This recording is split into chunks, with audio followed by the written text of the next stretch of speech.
Listen to this. New reforms sought today by Victoria's peak First Nations heritage body, it's called the Victorian Aboriginal Heritage Council, would give Indigenous cultural investigators the right to enter your private property, houses, farms, without your permission or the renter's permission. Now, this, of course, comes after yesterday it was revealed that rock climbers at the Grampians have been threatened with $346,000 fines for allegedly breaching cultural laws there. Now, this is shocking. No one voted for this. It was not on the table. And it's where Indigenous activism is being used as a battering ram to break apart private property rights and stop all of us enjoying the outdoors. Joining me now to discuss this and more, Shadow Minister of the Environment, Fisheries and Forestry, Senator Jonathan Duniam, and John Roscombe from the Institute of Public Affairs. Gents, welcome. Senator Duniam, we voted no on the 14th of October to get our country back for all Australians. How on earth can this go ahead? Well, Peter, good to be with you. And yes, resoundingly, as a country, we did vote no to this kind of madness. But you've got to give it to the left, whether they be in government or some sort of other ENGO or other community organisation. They're pretty consistent with this sort of thing. It's not what people voted for, definitely not. It's not what they want. But they will push left, right and centre to make sure these sorts of laws get up. I mean, you only have to look at what they're doing federally with regard to unfettered access for union officials into small and medium businesses without notice. And with regard to a penalty like that, I mean, that's just ridiculous. Talk about disproportionate. I wonder whether there are similar penalties for anti-Semitic slogans plastered on synagogues or if you deface a Christian church. I doubt it, but this is how the left roll. Our private property rights, I mean, they are the mainstay of a democracy like ours, John Roscombe. They go back literally centuries under our common law that we've inherited from the UK. I mean, they're under attack here. Well, they are, Peter, and what we're seeing now is that what farmers have been subjected to, what small business owners have been subjected to, people living in the cities and towns are going to be subject to as well.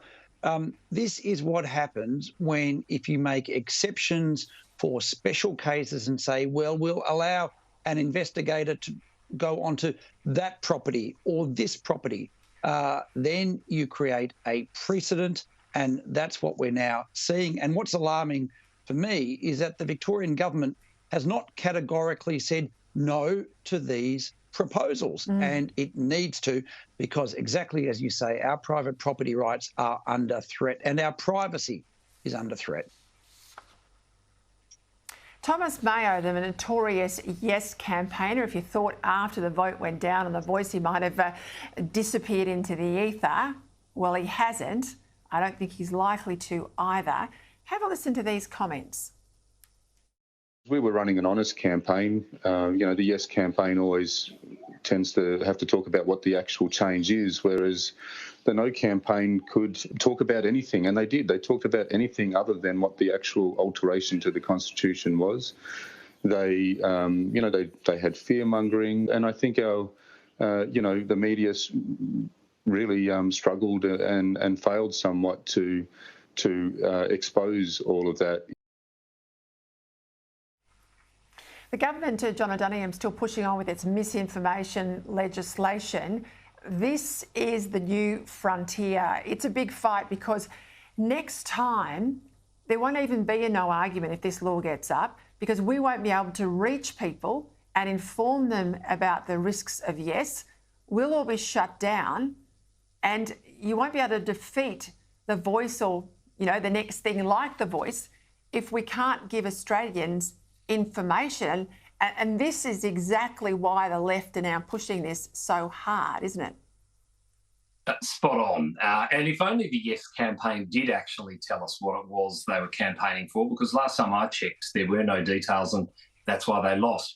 That pesky thing called free thought and the ability to make choices based on your own decision-making process, it's just unbelievable that they take no responsibility for not having convinced Australians to vote yes.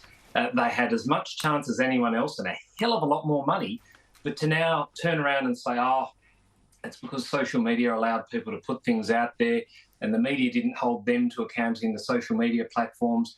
It's actually their fault. And the fact is they made a terrible argument on a terrible proposal. And as I know you've said before, the voters never get it wrong, and they didn't on this occasion. And Thomas Mayo would do well to remember that.